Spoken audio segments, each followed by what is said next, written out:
Long ago, in a peaceful monastery nestled between mountains and rivers, there lived a young monk named Tenzin.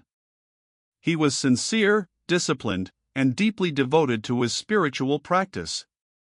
But there was one thing he struggled with: control.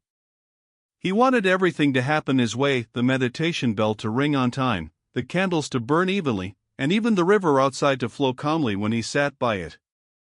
One morning, as the monks were preparing for prayer, Tenzin noticed that his little garden outside the hut was flooded after heavy rain. The flowers he had nurtured for months were floating away in the stream. Panicked, he rushed to grab them. He ran through the water, trying to pull them back, but the current was strong, and the more he tried, the more they slipped away. Frustrated and drenched, he sat by the river, angry at himself and the water. Just then, his master, the old monk Lama Dorje, walked up quietly. He looked at the scene and smiled gently. "Tenzin," he said, "why are you fighting the river?" Tenzin sighed. "Master, my flowers, they're gone. I tried to save them, but the water wouldn't listen." Lama Dorje picked one small flower still floating on the surface and said, "Look closely, my son.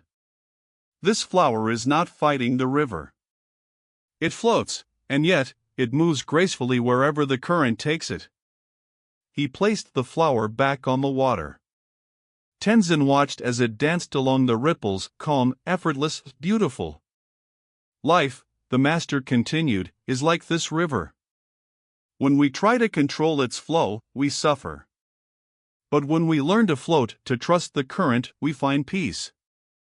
Tenzin stared at the flower as it drifted away, realizing how much energy he had wasted trying to control what was never his to command. Days passed.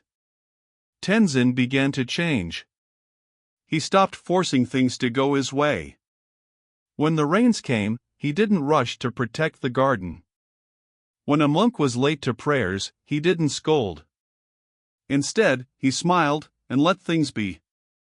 One morning, he sat again by the same river. The water was calm, the air fresh, and in the middle of the stream floated a single white flower. It reminded him of his lesson. "When I stop fighting," he whispered, "life carries me exactly where I need to be." Sometimes, we are like Tenzin, trying to control every outcome, every person, every moment. But life is like a river, it flows on its own. The more we resist, the more we suffer. When we let go, we float. We discover peace, beauty, and balance.